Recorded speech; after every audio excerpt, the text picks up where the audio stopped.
तो नमस्कार दोस्तों, कैसे हैं आप सभी। ह्यूमन डिजीज का टॉपिक पढ़ाने वाला हूं और आज सच में मेरी खुद की हालात भी थोड़े खराब हैं। ठीक है। आप भी सोच रहे होंगे कि 2-4 दिन से वीडियोस नहीं आ रही, क्लासेस नहीं हो रही, तो क्लासेस के पीछे वजह क्या है। तो क्लासेस के पीछे बेसिक वजह यही है कि जुकाम बहुत ज्यादा हो रहा था, हल्का फीवर भी था। आज थोड़ी सी चीजें ठीक हुई है तो फिर क्लास मैंने यहाँ पर ली है। ठीक है, इसलिए 2-3 दिन से ऐसी चीजें चल रही थी। ठीक है, तो रेगुलर जो चीजें चल रही है उसमें कहीं ना कहीं थोड़ा बहुत अप एंड डाउन चला रहता ही रहता है। तो आज चर्चा करेंगे ह्यूमन डिजीज के बारे में कि आखिर ह्यूमन डिजीज क्या होती है, इनके बारे में चर्चा करें। ठीक है, सबसे पहली और सबसे इंपॉर्टेंट बात, अगर मैं ह्यूमन डिजीज के बारे में बात करूं यानी मानव रोगों के बारे में, तो हम क्या मानते हैं कि मानव रोग क्या है। भाई आखिर अगर छोटी सी डेफिनेशन अगर हम लोग देखें कि मानव रोग की छोटी सी डेफिनेशन क्या हो सकती है, तो आपके दिमाग में पहला शब्द आएगा कि किसी भी कारणवश अगर मानव की, ह्यूमन की इम्यूनिटी पर असर पड़ता है, तो इसका मतलब वो उसको क्या है, कोई ना कोई डिजीज है। ठीक है, इस चीज को हम थोड़ा सा और डिफाइन करते हैं। हम लिखते हैं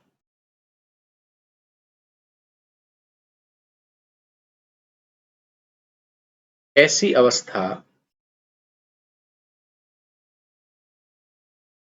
जिसमें ह्यूमन की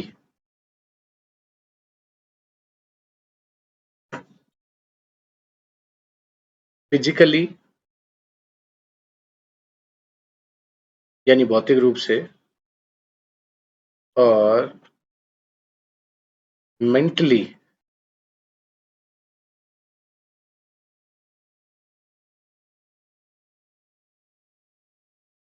दोनों रूप से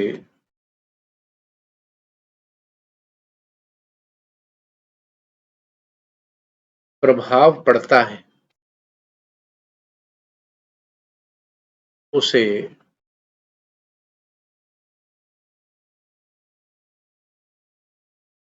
रोग कहते हैं।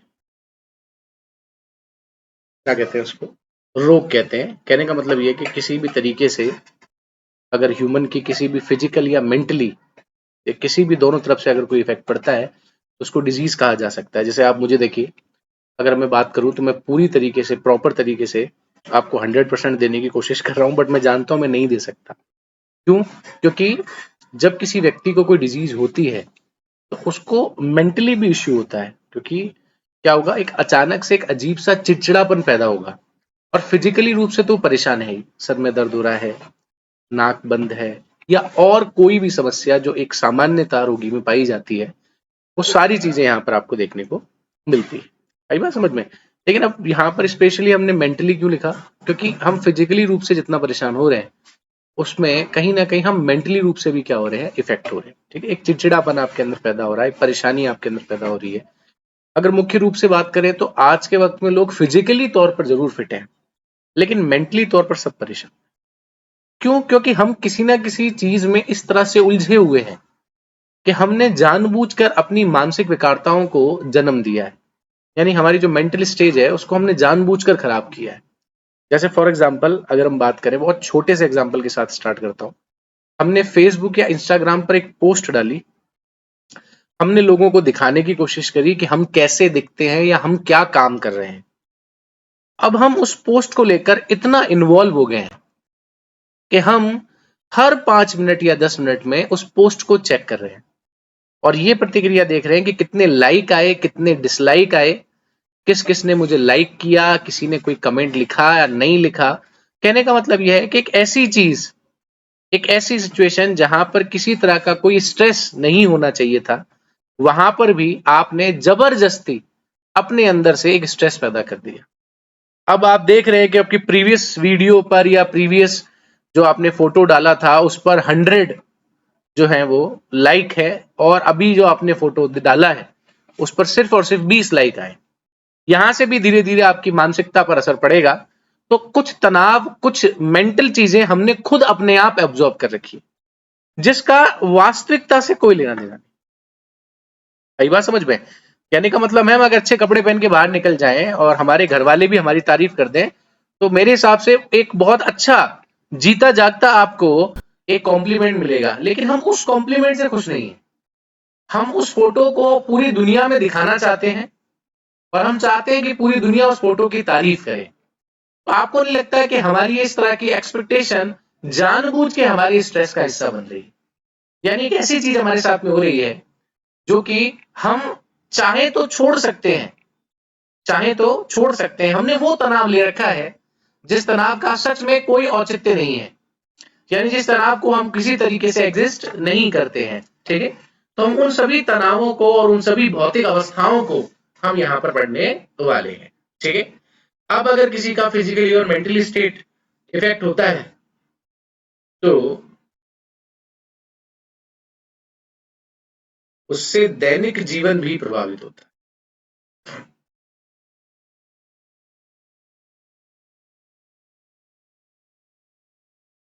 दैनिक जीवन भी प्रभावित होता है। ठीक है, तो जो आपका डेली लाइफ है वो कहीं ना कहीं इफेक्ट होती है। ठीक है, आज जैसे मैं क्लास ले रहा था तो कहीं ना कहीं मैं उतना ज्यादा एफिशिएंट होकर नहीं पढ़ा रहा था और मैं सोच रहा था कि यार बस क्लास खत्म हो जाए, क्योंकि बॉडी में इतना पेन था कि बस मुझे ये लग रहा था कि आज क्लास छूटे और मैं फटाफट घर जाऊं, खाना खाऊं और फटाफट दवाई लूं। तो हमारी क्या हो रही है, डेली रूटीन इफेक्ट हो रही है। वरना तो कई बार ऐसा होता है कि हम क्लास से ज्यादा भी हम पढ़ाते रहते हैं, क्योंकि उस वक्त क्या होता है, उस वक्त बॉडी आपको सपोर्ट करती है और आपका डेली लाइफ क्या रहती है, आपके जो रूटीन रहता है वो सही रहता है। तो कहीं ना कहीं जो ह्यूमन डिजीज है उसकी एक जो डिसएडवांटेज है वो ये भी है कि ये जो ह्यूमन डिजीज की वजह से किसी भी ह्यूमन का जो डेली रूटीन है, जो लाइफ स्टाइल है, वो भी क्या हो रहा है, इफेक्टेड हो रहा है। ठीक है भाई, ये चीज याद रखिएगा। क्लियर होगी बात यहाँ तक? तो सारी बात शायद मेरे हिसाब से समझ में आ गई होगी। चलिए आगे बढ़ते हैं।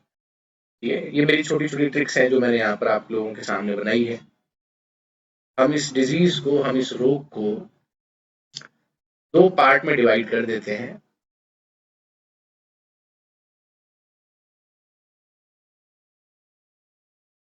पहले पार्ट को हम लिखते हैं जन्मजात रोग, यानी बाई बर्थ डिजीज। दूसरे पार्ट को लिखते हैं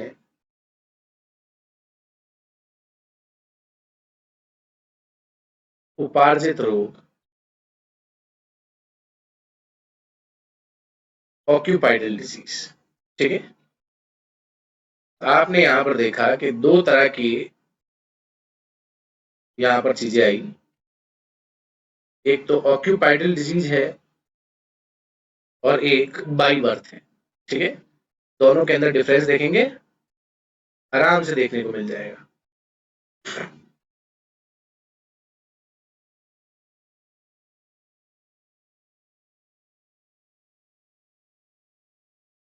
ऐसे रोग जो जन्म से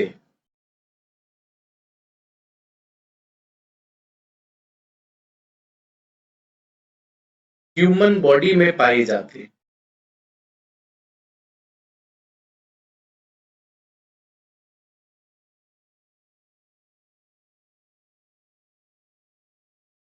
क्या कहलाते हैं, बाई बर्थ कहलाते हैं। और यहां हम क्या कहेंगे, ऐसे रोग जो जन्म के बाद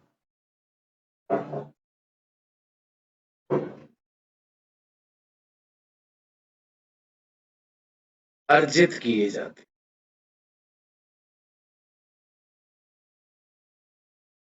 क्या कहलाते हैं, उपार्जित रोग कहलाते हैं। ठीक है, बाई बर्थ डिजीज के बारे में बात करूं तो बाई बर्थ डिजीज को दो पार्ट में डिवाइड किया जा सकता है।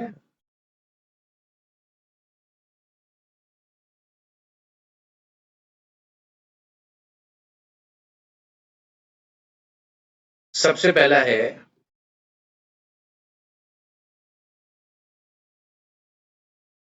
आनुवांशिक रोग और दूसरा है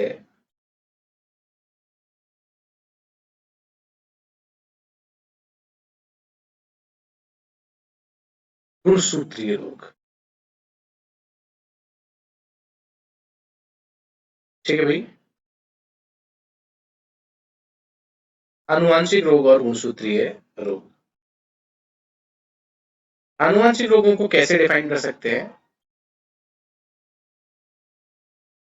डिजीज पीढ़ी दर पीढ़ी, मतलब एक जनरेशन से दूसरी generation, one two another generation. यहां पर क्या होता है, यहां पर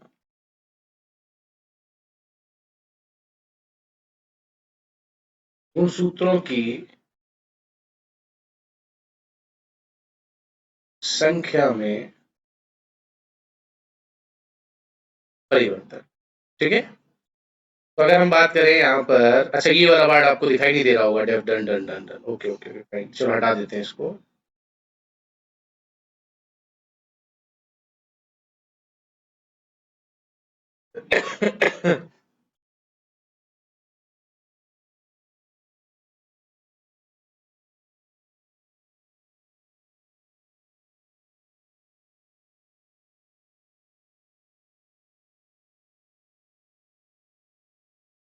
देखिए,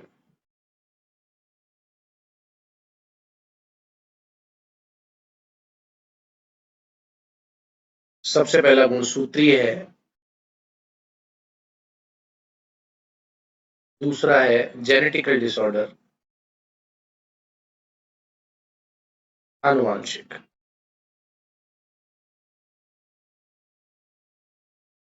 जेनेटिकल डिसऑर्डर। ठीक है।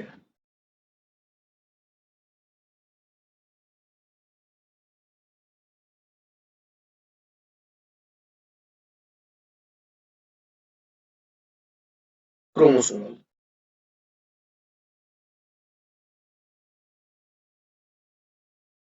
तो यहाँ क्या हो रहा है,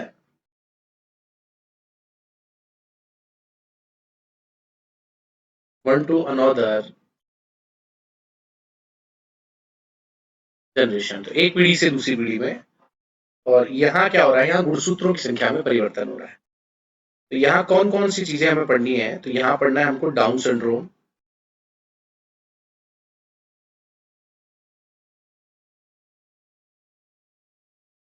यहाँ पढ़ना है पटाऊ सिंड्रोम। ठीक है। यहाँ पढ़ना है क्लाइनफेल्टर,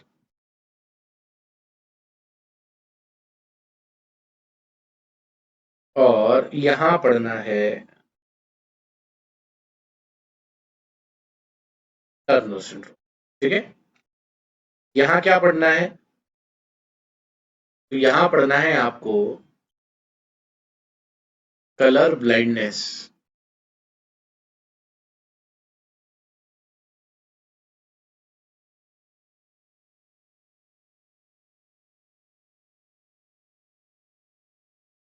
वर्णांधता,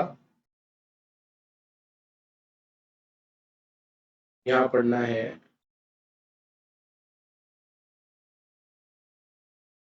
हीमोफीलिया,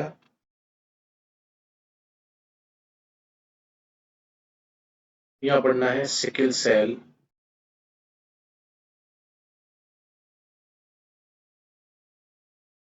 यहाँ पढ़ना है थैलेसीमिया।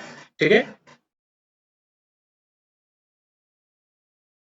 ऑक्यूपाइडल डिजीज के बारे में बात करेंगे, तो ऑक्यूपाइडल डिजीज भी दो तरह की होंगी।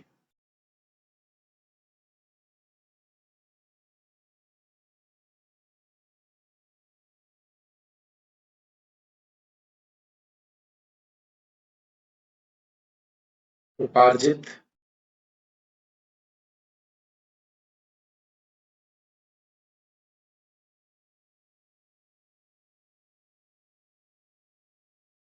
संक्रमित, ट्रांजिशन या ट्रांसमिटेड डिजीज,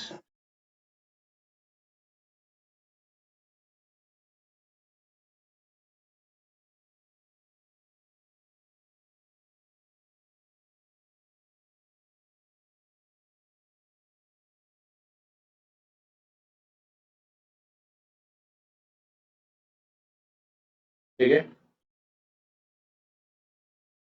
दूसरी है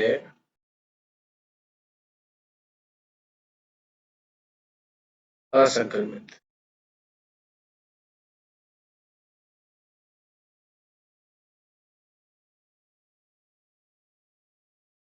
नॉन ट्रांसमिट।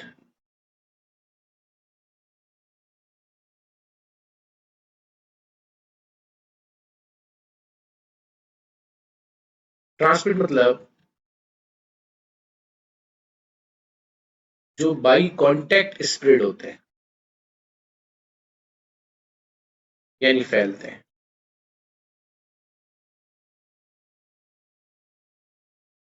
और ये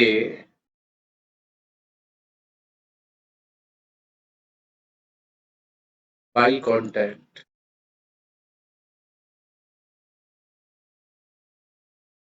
स्प्रेड नहीं होते।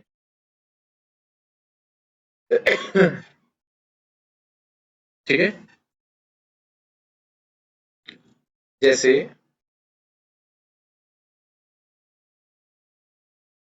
वायरल इन्फेक्टेड, जैसे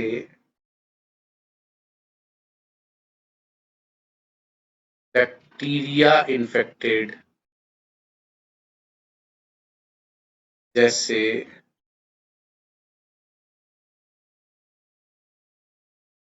फंगल इन्फेक्टेड,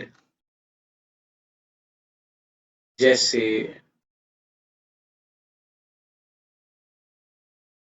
प्रोटोजोअल इन्फेक्टेड। और यहाँ तो बहुत सारे, BP disease, blood pressure related disease, sugar,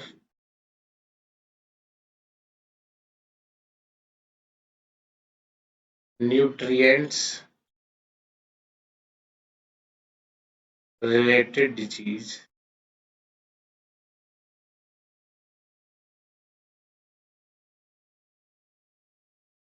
hormonal disease.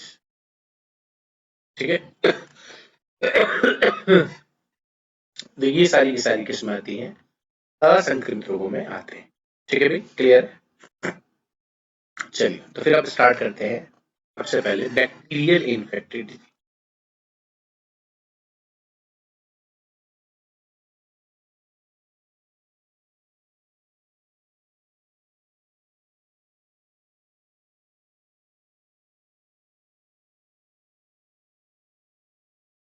Bacterial infected disease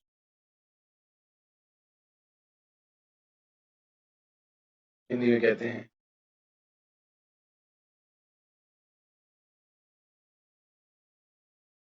जीवाणु जनित रोग। ठीक है। तो ये ट्रिक के बारे में बात करते हैं। ट्रिक है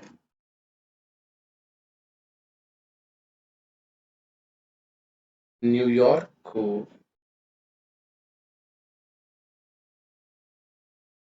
काले T3 प्लेन की डिमांड है, सो गो एंड शिफ्ट। ठीक है।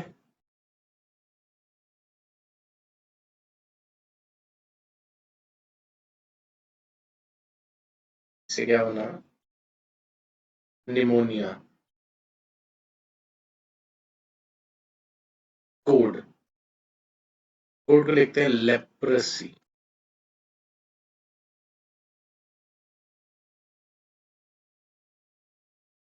काली खांसी, इंग्लिश में कहते हैं वूपिंग कफ।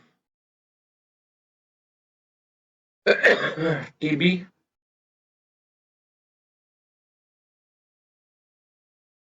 Fitness,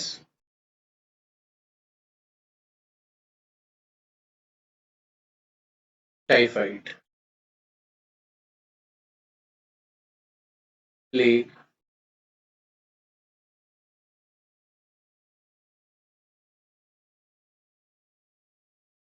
diphtheria.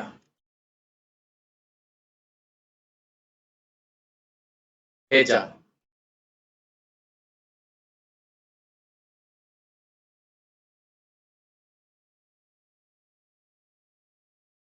सुजाक, गुनेरिया,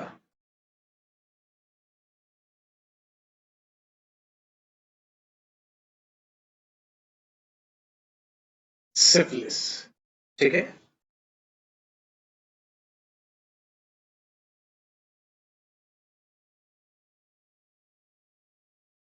इन्हीं को क्या कहते हैं, एसटीडी कहा जाता है, यानी इन्हें ही कहते हैं सेक्सुअली ट्रांसमिटेड डिजीज। ठीक है, क्या कहते हैं इसको, सेक्सुअली ट्रांसमिटेड डिजीज के नाम से जाना जाता है। क्लियर होगी बात। तो एग्जाम में इससे रिलेटेड बहुत सारी चीजें पूछी जाती रहती है, तो आपको ये मेन मेन चीज पता होनी चाहिए कि भाई बैक्टीरियल इन्फेक्टेड डिजीज के अंदर कौन कौन होते हैं। निमोनिया होता है, कोड, लेप्रोसी, काली खांसी, whooping cough, TB, tetanus, typhoid, plague, diphtheria, हैजा, सुजान, गोनेरिया और सिफिलिस। और सुजान, गोनेरिया और सिफिलिस को क्या लिखते हैं, सेक्सुअली ट्रांसमिटेड डिजीज यानी एसटीडी लिखा जाता है। ठीक है, बात करते हैं सबसे पहले निमोनिया के बारे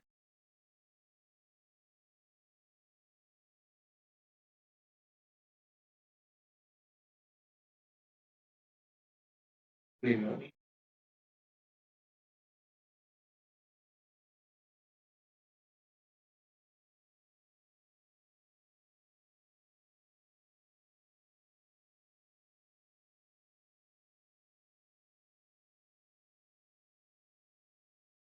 फैलता है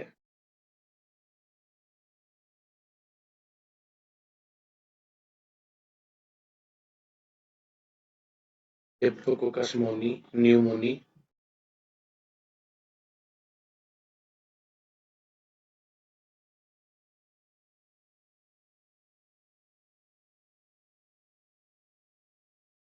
या स्ट्रेप्टोकोकस। ठीक है, निमोनिया।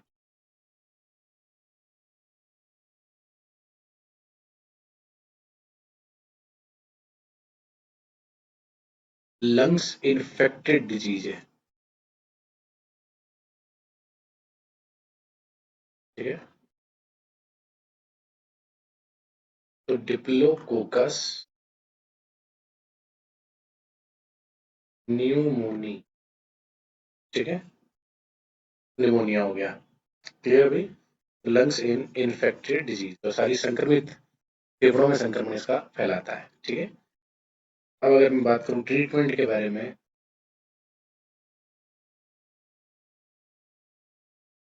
एंटीबायोटिक ट्रीटमेंट है।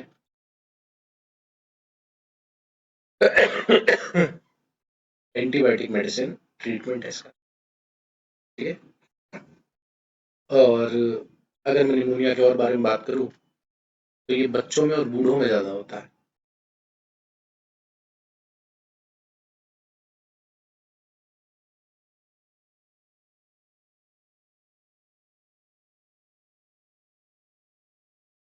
बच्चों में और बूढ़ों में बहुत ज्यादा। ठीक है, के बाद में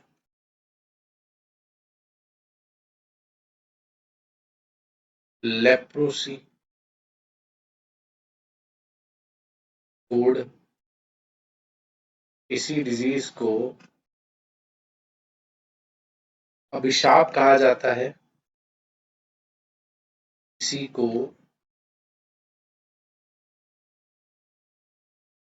छुआछूत रोग कहा जाता है। किससे फैलता है, माइकोबैक्टीरियम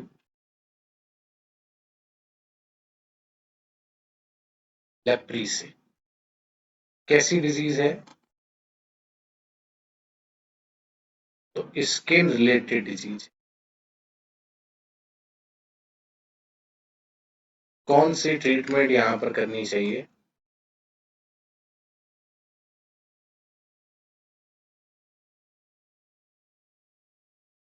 MDT,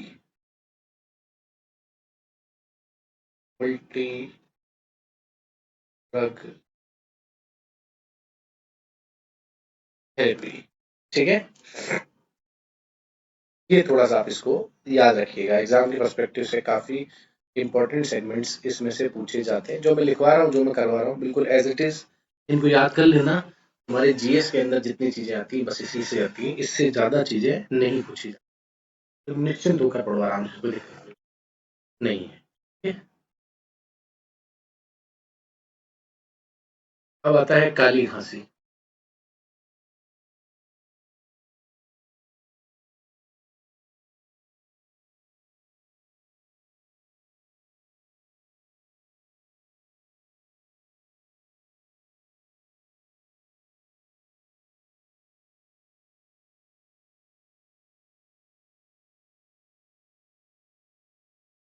वूपिंग कफ, बात करूं वूपिंग कफ के बारे में, तो 100 डे कफ भी कहते हैं। ठीक है, क्यों कहते हैं? आफ्टर 100 डे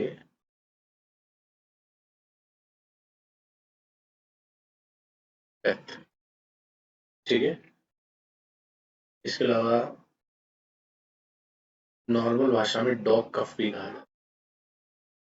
काली खांसी इसलिए क्योंकि रात्रि में बहुत ज्यादा होती है।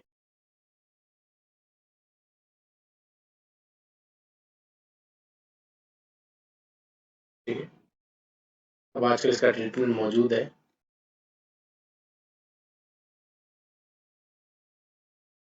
ट्रीटमेंट क्या है इसका? DPT vaccine. डीपीटी वैक्सीन 3 रोगों की लगाया जाता है। पहला डिप्थीरिया, दूसरा पर्टुसिस और तीसरा टिटेनस। 3 रोगों के लिए लगाया जाता है। ठीक है भाई, क्लियर है? आजकल ये वूपिंग कफ जैसी डिजीज जो है वो देखने को नहीं मिलती।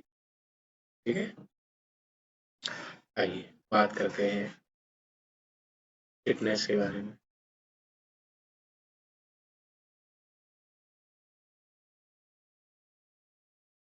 टेटनस, देखो टिटनेस डिजीज के बारे में अगर मैं बात करूं, आप भली बात ही जानते हैं कब होती है, जब चोट लगने पर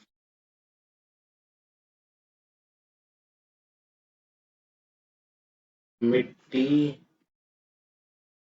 कीचड़ या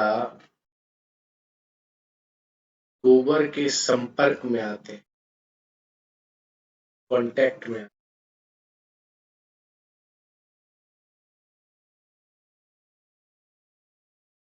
ठीक है, तो ऐसा क्या है, तो भाई ये जो मिट्टी, गोबर, कीचड़, ये जितनी चीजें हैं, इनमें कोई ना कोई बैक्टीरिया तो मौजूद होगा ही ना।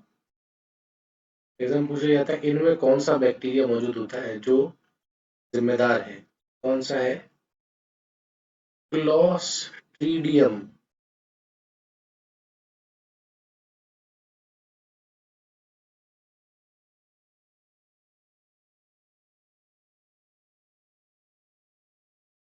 टिटेनी। ठीक है भाई, तो क्लॉस्ट्रीडियम टिटेनी। बच्चों को वैक्सीन दे देते हैं डीपीटी की। अगर बात करें एडल्ट के बारे में, वयस्कों के बारे में, तो वयस्कों में क्या करते हैं? वयस्कों में टीका लगा देते हैं, किसका? ATS vaccine. एटीएस वैक्सीन लगा देते हैं। ठीक है, एटीएस क्या है भाई? Anti tetanus serum.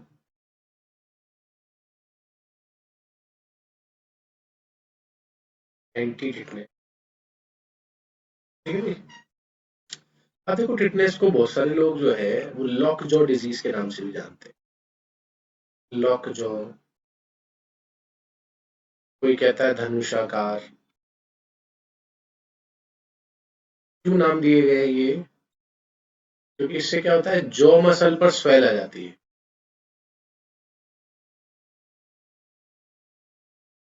स्वेलिंग आ जाती है, सूजन आती है, जिससे जौ या जबड़ा लॉक हो जाता है।